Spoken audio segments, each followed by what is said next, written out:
Le damos la bienvenida a Viviana Barreto, como lo decían Gabriele Gonzalo, licenciada en Relaciones Internacionales, integrante de Redes Amigos de la Tierra, integrantes también de la Fundación Política Alemana FES, que hace muchos años que trabaja en nuestro país. Bienvenida, Viviana. Muchas gracias. Un gusto recibirte. Contarles que el próximo martes lo organiza la Presidencia del Senado con el apoyo del PIT-CNT, también de la FES. Se va a estar realizando un evento que les quiero contar, es como la ley de Murphy, se te cierra el WhatsApp en el momento. Empresas transnacionales, el camino hacia un tratado vinculante para proteger los derechos humanos. Y está vinculado con esto, con los acuerdos comerciales, con los tratados, con estos tratados que contienen precisamente estos vínculos comerciales que permiten que después las empresas demanden a los estados. Y si hay quienes sufren con esto, son los estados latinoamericanos. Viviana, ¿es así? Totalmente. En realidad, la actividad que queremos realizar, que vamos a realizar, a la cual les invitamos para el próximo 21, tiene el objetivo de instalar esa discusión, ¿no? De cómo existe una especie de desbalance de poder y de derecho de acceso a la justicia entre las empresas transnacionales y los estados y las comunidades, ¿no? Las sociedades a nivel nacional. Por un lado, mientras que las empresas se valen de los tratados bilaterales de inversión, los tratados de libre comercio, esos tratados que protegen su derecho privado de hacer negocios y desarrollar actividades económicas, a partir de esos tratados tienen el derecho de llevar a juicio al Estado por políticas públicas, no son responsables internacionalmente de violaciones de los derechos humanos de las que sí son responsables en el día a día de las comunidades a nivel internacional. Y ese fenómeno, que tiene muchas décadas en América Latina, es bastante expresivo, ¿no? Si uno mira las estadísticas de los casi 300 juicios internacionales de empresas contra estados nacionales que se han desarrollado en el mundo desde que el sistema funciona, por allá por los 80, entre los 10 primeros países más demandados hay 4 países latinoamericanos. Y si subimos el ranking a 20, ya son 6 países latinoamericanos los más demandados, encabezada esa lista por Argentina, por Venezuela, pero también en esa lista de los 4 está Ecuador y está México, ¿no? Entonces sí, claro, es una problemática que es bien presente para nuestra región y que esta discusión, ¿no?, de crear un instrumento internacional que haga responsables a las empresas en tanto actores internacionales en el marco de las Naciones Unidas es una novedad, ¿no? Es bastante revulsiva en esta cuestión de la comunidad internacional. A pesar que, sí, claro, en la vida de los pueblos y de las personas, muchos de estos países son problemáticas que arrastran una historia de vida, ¿no? Es interesante que la gente tenga claro que cada vez que se firma este tipo de tratados, las cláusulas contienen estos tribunales de controversias. Y un ejemplo bien claro, y que creo que a los uruguayos nos viene rápidamente a la cabeza, es lo que pasó con Philip Morris. Ellos se presentan ante un tribunal que es la CIADI. Si a ustedes les interesa y hacen el ejercicio, entren a la página de la CIADI y se van a encontrar con estos 300 juicios de los que habla Viviana, que son las empresas contra los estados. Es más, Ecuador perdió. Ecuador perdió hace ya años, lo que pasa que no está en condiciones de pagarlo, un juicio multimillonario con una petrolera. Porque ese es otro de los problemas. Sí. La gran mayoría de los juicios los ganan las empresas en los tribunales comerciales. Sí, es un gran problema que habitualmente no se tiene muy en mente en la discusión política pública, ¿no? Y cuando discutimos cómo se para el Estado en la política de inversiones, ¿no? Y también en la política de inserción internacional, que a veces algunos tratados comerciales tienen este tipo de instrumentos metidos. Claro, en realidad el 70% de los juicios, eso es una estadística que se ha relevado, lo ganan las empresas, ¿no? Eso es indudablemente así. Y también hay una lógica bastante complicada en cuanto a cómo funciona ese sistema de arbitraje entre empresas y estados, porque los jueces, que quizás habrán escuchado los televidentes, los eligen las dos partes involucradas en la controversia, la empresa y el estado, y el tercer juez lo eligen en común, forman parte de una especie de pool de jueces, de abogados súper especializados en derecho comercial internacional, que son unas 100 personas, ¿no? Muy reconocidas en ese ámbito del derecho, y habitualmente van rotando en las distintas causas y a veces representan a las empresas y a veces son jueces en el tribunal arbitral. Y si uno analiza los casos que han tenido los estados de América Latina y el Caribe, 3/4 de los casos tienen involucrados a los mismos jueces. O sea, los mismos jueces que en su mayoría han fallado a favor de las empresas están involucrados en los mismos casos en los cuales están siendo enjuiciados los estados latinoamericanos. Y después hay otra parte de analizar esta situación que es bastante escalofriante y es la magnitud económica que implican estas demandas, ¿no? Algo así como 25 miles de millones de dólares, ¿no? La cifra es bastante... Sí, como ahora la cifra que pone Aratirí, ¿no? Sí. 3.500 millones de dólares. Y en un momento de discusión de la rendición de cuentas, eso debería llamar la atención bastante más. Claro, a veces, por ejemplo, el ejemplo de Philip Morris nos llama la atención sobre algo. Philip Morris también empezó el proceso de demanda con una cifra cercana a 2.500 millones de dólares. Claro, después en el proceso, tuvieron la decencia de establecer una cifra un poco bastante menor, ¿no? En torno a 25 millones de dólares. Claro, el Estado uruguayo ganó el juicio, afortunadamente lo ganamos, pero igual hubo costos que pagar por parte del Estado, y si bien la empresa, como perdió, tuvo que asumir parte de los costos de llevar ese juicio adelante, el Estado terminó pagando cerca de unos 3 millones de dólares por la defensa, gastos que no quedaron cubiertos, ¿no? Entonces, aunque el Estado gane, pierde también en términos económicos. A ver, el juicio que nos hace Argentina por la planta de celulosa, a Uruguay le costó 7 millones de dólares.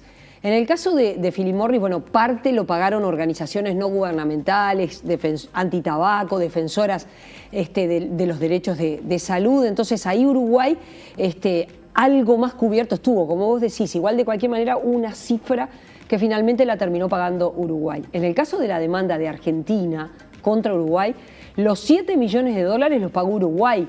Es decir, no había forma de obtener apoyos para poder no invertir, no perder ese dinero, ¿no? Y en este caso es bastante parecido. Es una situación muy compleja porque uno se pregunta, ¿hasta dónde llega la soberanía de los estados? ¿Uruguay tiene derecho a legislar? ¿No tiene derecho? ¿Cuándo puede legislar? ¿Cuándo no? Es realmente una controversia muy complicada, ¿no? Sí, y es bastante preocupante si nos paramos de un punto de vista de analizar la democracia que tenemos y que construimos día a día, ¿no? Porque en realidad los estados son enjuiciados por políticas públicas. En el caso de Philip Morris, por la política de control del tabaco, que ni más ni menos tiene que ver con proteger la salud de las personas, ¿no? En el caso de una demanda como la de Aratirí, es un poco distinto, ¿no? No es el derecho a la salud, pero sí es el derecho a un medio ambiente sano, es el derecho al territorio, a los recursos, ¿no?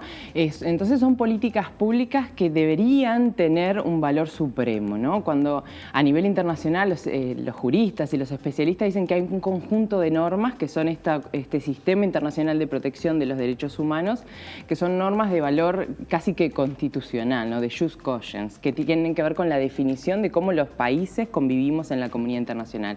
Eso es una definición en la teoría, ¿no? Pero en la práctica, en cómo se construyen las políticas de los estados y cómo se construye a nivel internacional, los estados son demandados por esas políticas que quieren proteger los derechos humanos, ¿no?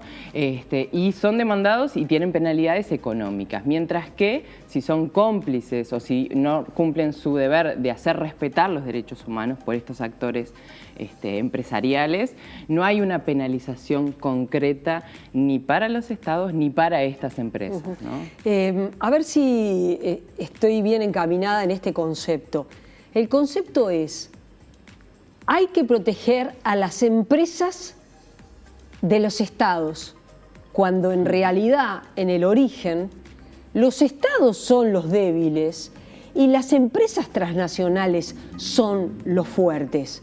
Hay como desde el origen un concepto equivocado. No son los estados, sobre todo cuando hablamos de nuestro continente, no son los estados los que son fuertes, son las empresas las que son fuertes. Ahora, cuando las empresas incumplen ¿Qué pasa? Claro, también por cómo han cambiado en las últimas décadas la forma de producción a nivel internacional, las empresas transnacionales son actores de poder cada vez más claros, pero a su vez tienen cada vez mayores mecanismos para deslocalizar o distribuir su producción a lo largo del planeta, ¿no? Y usar estrategias de diversificación, digamos. Usan empresas contratistas, eligen dónde colocan sus oficinas en función de donde pagan menos impuestos y claro, y localizan distintas partes de la producción en aquellos lugares donde hay recursos o bienes naturales o donde pueden pagar menos a sus trabajadoras y trabajadores porque hay legislaciones más deprimidas, ¿no? Entonces, las empresas se valen de este estadio de la globalización económica actual para hacer sus negocios y enjuician a los estados en aquellos lugares en donde las políticas nacionales que tienen que ver con la protección del bien común son un obstáculo. Justamente la discusión esta que se está llevando adelante en el seno de las Naciones Unidas, en el Consejo de Derechos Humanos de las Naciones Unidas, tiene que ver con, de alguna manera, salvar esa contradicción y ese desequilibrio, ¿no? Y establecer que exista un instrumento que consolide en la realidad eso que decíamos, ¿no? Que todas las normas que tienen que ver con la protección de los derechos humanos deben tener un carácter jerárquico mayor que aquellas que protegen los derechos privados de las empresas, ¿no? Entonces, es decir, un instrumento internacionalmente vinculante, un tratado vinculante que permita establecer esa jerarquía mayor de las normas de protección de los derechos humanos y establezca obligaciones concretas para las empresas. E incluso también hay una discusión, que es una discusión que está transcurriendo, ¿no? De decir, bueno, los estados que quieran firmar acuerdos de protección de inversiones o acuerdos de libre comercio deben hacer una evaluación en términos de cómo esos acuerdos impactan en materia de derechos humanos. Estamos hablando de una concepción amplia de los derechos humanos, ¿no? Los derechos económicos, sociales, culturales, los derechos laborales, el derecho al medio ambiente, incluso el derecho de las comunidades y los pueblos indígenas en algunos países en donde sí hay una representación más considerable que quizás el caso uruguayo, ¿no? Pero bueno, cómo se puede salvar esa contradicción es una discusión muy interesante, para nosotros también es una discusión muy relevante y que tiene que ver con la democracia que construimos y que queremos construir y por suerte es una discusión que tiene involucrado a diversos actores de la sociedad, no solo en Uruguay con la actividad que vamos a hacer, sino a nivel internacional desde hace muchos años, ¿no? Es una campaña súper grande de movimientos sociales y organizaciones y sectores políticos que están intentando impulsar esta discusión en el seno de ni más ni menos de las Naciones Unidas, ¿no? Para ver si se puede avanzar. Y bueno, este año es un año bastante particular porque por primera vez existe un proyecto de borrador cero de lo que podría ser ese tratado internacional entre las empresas transnacionales y los derechos humanos, para obligar a las empresas transnacionales a que efectivamente sean responsables por el cumplimiento de los derechos humanos. Y en esta discusión que se va a dar en octubre en la sede del Consejo de Derechos Humanos de las Naciones Unidas en Ginebra, el Estado uruguayo también tiene una posición a fijar, ¿no? Tiene que responder sobre ese borrador. Si está de acuerdo. Exacto, ¿no? Y bueno, es una discusión que no es casual, que ha sido impulsado por estados subdesarrollados, en particular algunos estados latinoamericanos a nivel global, como ha sido el caso de Ecuador, que tuvo un rol protagónico, también Bolivia y también otros estados, digamos, del sur global. Y bueno, Uruguay ha jugado un rol de habilitar la discusión, participar, pero quizás ahora es hora de instalar una posición un poco más proactiva. Claro. Bueno, claro que eso requiere una discusión a nivel nacional también y un poco con ese objetivo es que estamos pensando en la conferencia que vamos a hacer el 21 de agosto, la semana que viene. En la antesala del Senado. Exacto. La idea entonces es que existan tribunales defensores de los derechos humanos que, bueno, en definitiva se antepongan a este tipo de tribunales comerciales como es la CIADI. Exacto. ¿No? Es decir, porque a ver, Philip Morris te denuncia ante la CIADI, el Estado uruguayo perfectamente, lo que en realidad lo único que pudo hacer el Estado uruguayo fue defenderse sí. Y ganarle el juicio. Pero los hechos no lo puede denunciar por violar los derechos humanos de la salud de sus ciudadanos. Exacto. Eso no existe hasta hoy. Las empresas son actores que a nivel internacional tienen derechos, pero no tienen obligaciones. Claro que los estados tienen la obligación no solo de cumplir y hacer que se cumplan los derechos humanos, pero esto que decía, no tienen instrumentos concretos para que esas empresas que muchas veces están en los países con otras formas, a través de subsidiarias o a través de empresas más pequeñas, subcontratadas, que no tienen una magnitud económica contra la cual el Estado pueda recurrir, quedan impunes. Entonces sí, en esta discusión que está en proceso hay una propuesta de crear una corte internacional para tratar estos casos de empresas transnacionales que violan los derechos humanos, y bueno, y es una discusión en curso, ¿no?, con juristas súper avesados en materias de derecho internacional, de bueno, con sanciones concretas a esas empresas que no los cumplan, también para que todos y todos seamos iguales ante la ley y las empresas transnacionales no sean digamos, un superactor que solamente tiene derechos y que no tiene obligaciones, ¿no? Otra de las cuestiones es que los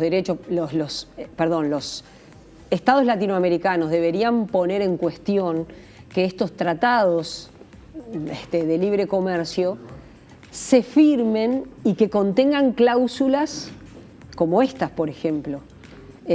Incorporar a los tratados estas cláusulas de tribunales de controversia comercial. Les insisto, si entran a la página de CIADI no lo pueden creer algunos juicios. Por ejemplo, petroleras que le han hecho juicio a Costa Rica porque los informes del Ministerio de Medio Ambiente de Costa Rica les daban mal, y como les daban mal, las petroleras les hacían juicio a Costa Rica.